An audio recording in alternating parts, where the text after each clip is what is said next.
Bonjour à tous, je vais vous faire la vidéo sur la Coupe du Monde. Donc, je vais commencer par vous expliquer les signes qui me sont apparus. Donc, je vais vous expliquer. Tout d'abord, j'essaye de vous faire comprendre que moi et le football, c'est un tout petit peu, voilà, je suis pas un énorme fan de football. Mais s'il y a, par exemple, la quart de finale de la Coupe du Monde et qu'il y a la France qui joue, je vais regarder le match. Et puis j'y regarderai la demi-finale et puis la finale. Mais je veux que vous compreniez que je suis pas un fan de foot non plus. Mais simplement, je soutiens la France. Je vais vous expliquer le signe qui m'est apparu. Donc, après avoir promené ma grand-mère, j'ai dû faire les courses. Et je sortais du Franprix. Et au moment où je descends les escaliers du Franprix et je suis sur le trottoir, j'entends, mais juste pile le poil, hein, j'entends ping, ping, ping, les voitures qui font ting, ting, ting, ting. Et là, j'ai compris que la France avait mis un premier but. Ah, j'ai tout de suite su que la France avait mis un but. Bah ouais, tout le monde klaxonnait, on entendait des cris de partout. Et à ce moment-là, j'ai pris mon téléphone et j'ai regardé quelle heure il était. C'est le premier but. Bah oui, je vous ai expliqué la théorie du chiffre 1. La théorie du chiffre 1, c'est moi qui l'ai inventée sur Terre. Qui avait pu trouver cette idée sur Terre? La théorie du chiffre 1. Donc nous avons le premier but. Ça fait partie de la théorie du chiffre 1. Et le premier but était à 16h39. Le chiffre 39, il est dans le mot Dieu. Vous comprenez? Bon, donc c'est un signe. Alors j'ai tout de suite dit, waouh, là nous avons un signe. Je l'ai tout de suite vu et je l'ai compris. Et après, bon, j'ai vu le match. J'ai pas tout de suite fait la vidéo, mais j'ai vu le match. Et puis après, j'ai réfléchi sur l'heure où ils ont mis le premier but. Donc, je vous ai expliqué la théorie du chiffre 1. Combien il y a de soleil dans notre système solaire? Il n'y a qu'un seul soleil. Quelle est la seule planète dans notre système solaire qui n'a qu'une seule lune? Seule la Terre a une lune. Il n'y en a qu'une planète qui a qu'une seule lune. C'est la Terre. Quelle est la plus grosse planète de notre système solaire? Il n'y en a qu'une seule, c'est Jupiter. Quelle est la seule planète dans notre système solaire qui a des anneaux exubérantes? Il n'y en a qu'une seule, c'est Saturne. Bon, quel est le plus gros poisson, quel est le plus gros mammifère sur Terre? C'est la baleine bleue. Le plus gros poisson, c'est le requin blanc, etc., etc. Nous pouvons faire aussi quel est l'homme qui a tué le plus de gens sur Terre? L'homme qui a tué le plus de gens sur Terre, c'est Adolf Hitler, en un temps record. Donc, le premier but du quart de finale de la Coupe du Monde est arrivé à 16h39. Donc, je vais vous montrer quelque chose. Bon, je vais faire quelque chose, mais normalement, j'ai pas le droit de le faire. Mais j'espère que YouTube va pas me faire chier pour 3 secondes, hein. Alors, écoutez bien. Ça suffit, hein, pour vous faire comprendre qu'ils ont mis un but, là. Voilà, j'espère que YouTube va pas me faire chier. Mais regardez bien, je vous montre à quelle heure ils ont mis le but.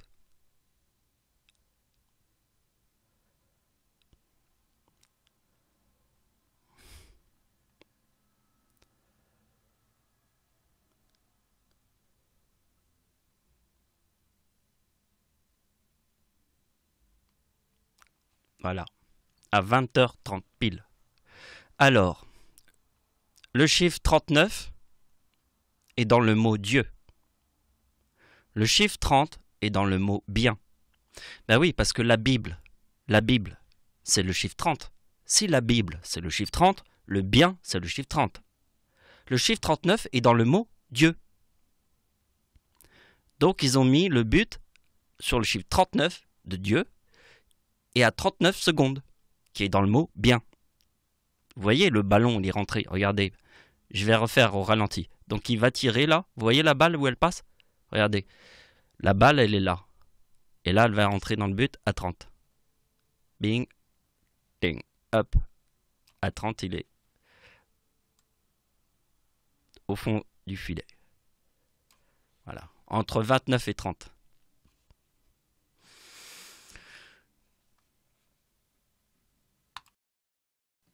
Donc voilà, j'ai préparé les opérations qui viendront à la suite. Alors, vous voyez qu'ici, j'ai mis Coupe du Monde 1999. Parce que ici, c'est la Coupe du Monde 2018. Tiens, on va le mettre. 2018. Ici, c'est la Coupe du Monde 98.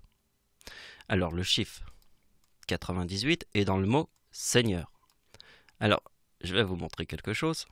Ça, c'est dans Wikipédia. Voyez, nous sommes dans Wikipédia. Donc, vous voyez que les quarts de finale qui se trouvent dans Wikipédia, nous avons ici la France contre l'Italie. Donc, ça s'est fini au tir au but. Vous voyez, quand il y a le 2 et le 1, ça veut dire que ce sont vraiment des buts qui ont été mis. Là, on appelle ça... Enfin, moi, j'appelle ça des tirs au pute. Alors, comment j'ai donné ce nom? Au mieux de dire tir au but, je dis tir au pute. Bah, c'est parce que j'ai joué beaucoup à la PlayStation avec un pote. Et puis, quand je devais mettre un tir au but, il me dit vas-y, mets ton tir au pute. un tir de pute. Donc, le quart de finale, il est ici. Et c'est la France contre l'Italie. Voilà. La France a gagné d'un seul point. Donc les tirs au but, il y a eu 3 buts et la France a fait 4 tirs au but. Ou tirs au but, comme vous voulez.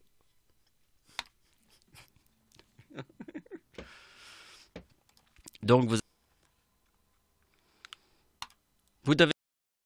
Donc je vais vous montrer la dernière opération. Alors, elle se trouve là. C'est la dernière. On conclut les opérations, il n'y en aura pas d'autres. Donc regardez bien ce que je vous ai trouvé. La date du Coupe du Monde 1998. Je vous ai dit Seigneur 98. Coupe du Monde, c'est là où la France a gagné la Coupe du Monde entre la France et le Brésil. France et Brésil. Alors, voilà. C'était la Coupe du Monde de 1998. Vous vous souvenez quand la France a gagné la Coupe du Monde? Date de la finale de la Coupe du Monde. Alors, nous retournons dans Wikipédia. Et ici, nous avons quart de finale, demi-finale et finale. Donc, la finale, la France a gagné 3 et le Brésil 0. Nous retournons devant mon tableau. Ici, je vous montre. Date de la finale. La date de la finale de la Coupe du Monde de 1998 était le 12 juillet 1998. Ici, je vous ai mis que c'est 2017. Vous voyez, 12 juillet. 12, c'est le jour, plus le 7e mois de l'année. 12 plus 7 égale 19. Plus 1998 égale 2017. Vous voyez que la date d'anniversaire de Dieu en 1998 égale lui aussi 2017. Vous savez pourquoi? Parce que 12 plus 7 égale 19. La date d'anniversaire de Dieu, le 11 août, c'est le 11 plus le 8e mois de l'année. 11 plus 8 égale combien? 19. Donc, date de la finale est le 12 juillet. 12 plus 7 égale combien? 19. Comme ma date de naissance. Mais comme c'est sur l'année 1998 et que c'est dans le mot Seigneur, vous comprenez? Voilà. Ici, je vous montre mon dernière opération. Et maintenant, nous allons passer à une conversation. Je vais vous faire une petite conversation et je vais vous partager quelques idées que j'ai. Bon, avant de finir la vidéo, je voudrais vous parler de quelques idées que j'ai. Je voudrais vous parler d'une de mes meilleures amies et qui chante aussi sur mes musiques. une femme black, très très sympa. Elle s'occupait de ma grand-mère. Et elle s'occupe des mamies. C'est une femme adorable, vous imaginez, si elle s'occupe des mamies. Et c'est devenu une amie. Mais surtout que elle adore le football. Là, je l'ai appris par mes dépens, parce que c'est elle qui m'a fait regarder le match de foot, le dernier match de foot de la France contre l'Argentine, avec le Messi. Mais vous voyez que France contre Argentine, le Messi n'a pas gagné. Vous savez pourquoi? Parce que le véritable Messi, il est en France. Parce qu'il y a le joueur de football qui s'appelle le Messi. Le joueur de football qui s'appelle le Messi est dans l'équipe argentine. Mais en fait, c'est le numéro 10. Numéro 10 du maillot. Mais je connais une histoire sur le numéro 10, mais je vais pas pouvoir vous la raconter. Bon, vite fait. Ça, c'est que pour les experts qui connaissent ma Bible, sinon vous n'allez pas comprendre. Le séisme en Haïti, ma date d'anniversaire formait le 4 mai 39, en 2010. 4 mai 39, quand il y a eu le séisme en Haïti, qui formait le 4 mai 33. Le séisme en Haïti formait le 4 mai 33, c'est le diable. Ma date d'anniversaire en 2010 formait le 4 mai 39, qui est dans le mot Dieu. Donc il y a une part de vérité avec le maillot 10. Pas pouvoir vous l'expliquer là, parce que sinon on va rentrer dans des conversations qui n'aura pas d'intérêt à cette vidéo. Pour l'histoire de l'Argentine, avec le Messi, ma copine m'a quasiment obligé à regarder le match de foot. Moi je voulais pas trop en fait, je suis pas très foot en fait. Je suis pas tout le temps à regarder du football, vous voyez, je suis pas...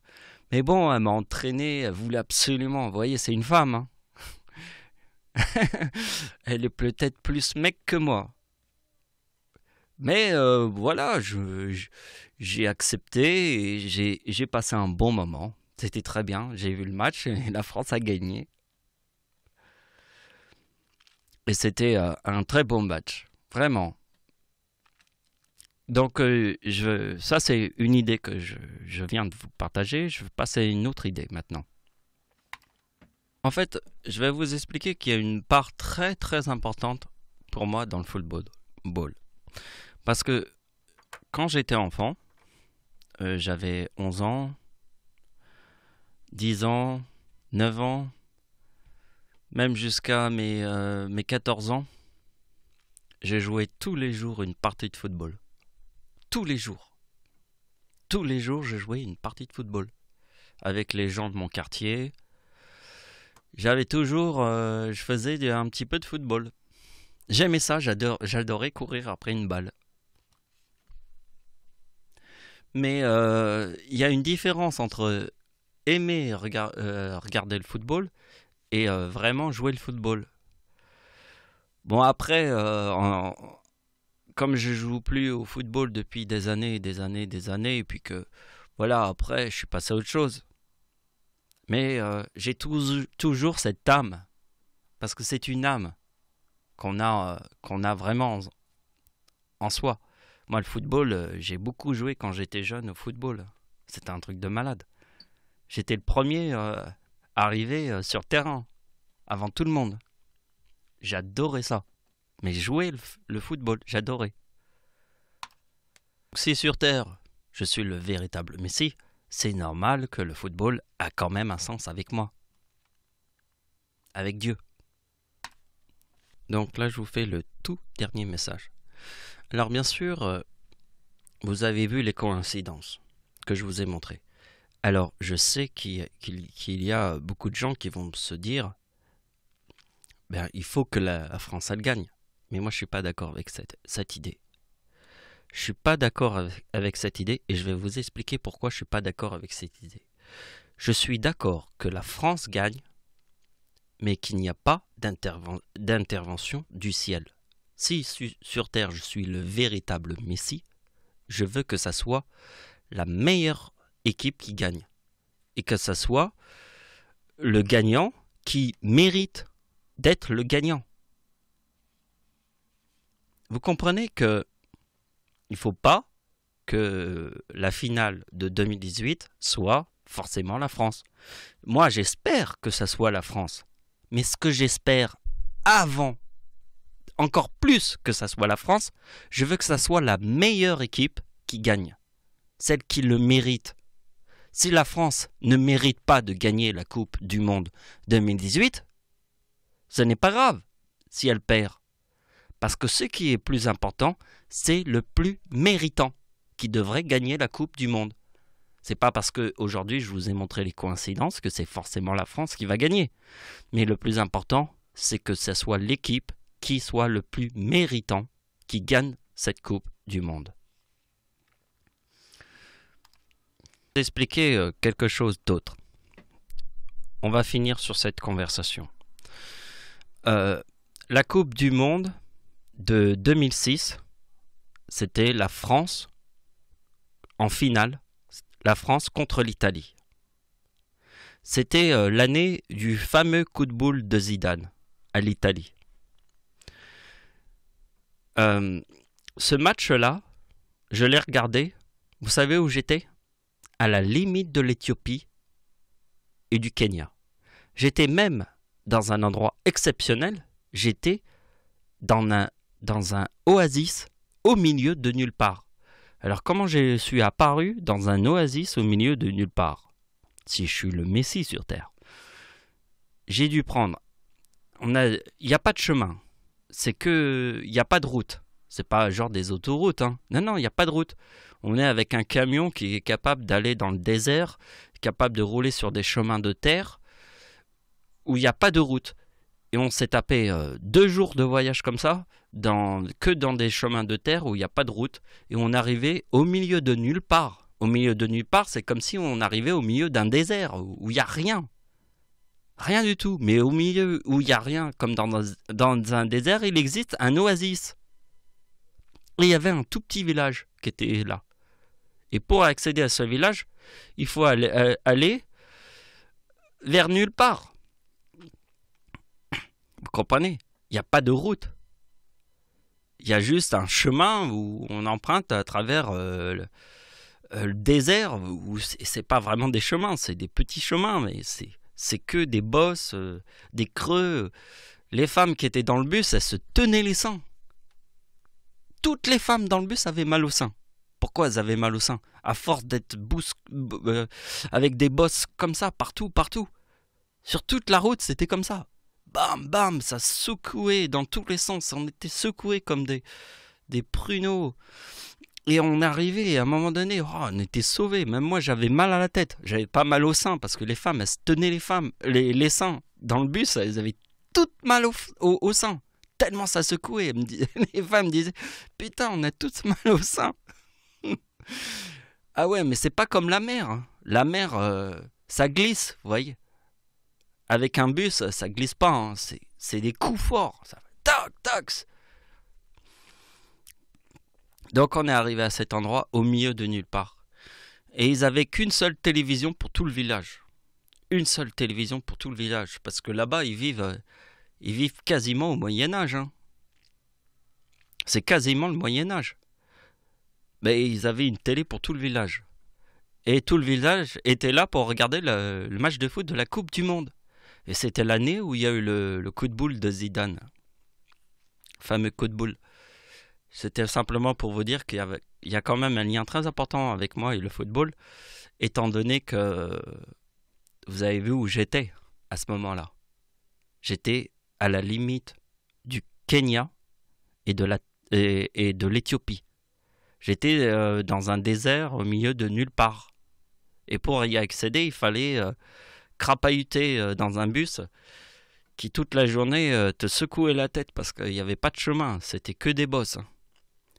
On a traversé on a longé une rivière, et cette rivière, j'avais jamais vu ça de ma vie. Je sais même pas comment c'est possible. Tout était volcanique, voyez, volcanique.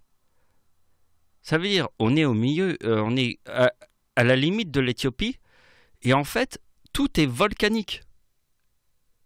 Et il n'y a aucune plante qui pousse. Et pourtant, il y a une rivière. Ça veut dire, il y a énormément d'eau, puisqu'il y a une rivière. S'il y a une rivière, et une grosse rivière, hein, je ne vous parle pas, et cette rivière-là, on l'a suivie pendant une journée. Mais il n'y a rien qui pousse. Même pas un brin d'herbe. Parce que tout ce qui est autour est volcanique. Et il n'y a pas de montagne. Parce que quand on pense volcanique, on imagine des montagnes. Non, non, tout était plat, c'était très plat. Et on suivait cette rivière, il n'y avait pas une seule végétation autour. Et il y avait toujours cette rivière. Et on avançait, on avançait vers cette rivière où il n'y avait rien qui existait, juste la rivière. Pourtant, il y a de l'eau. S'il y a de l'eau, il y a forcément des plantes à côté, mais il n'y en avait pas. Et puis au milieu de ce chemin, apparut un oasis avec des palmiers et tout, au milieu de nulle part. Essayez de comprendre la vision que j'ai eue. Et là, j'ai vu la Coupe du Monde de 2006. La France contre l'Italie. Était l'année du fameux coup de boule de Zidane. Voilà, je finis cette vidéo avec ce dernier commentaire. Voilà, j'espère que cette vidéo vous a plu. Et puis voilà. Merci de m'avoir suivi. Au revoir.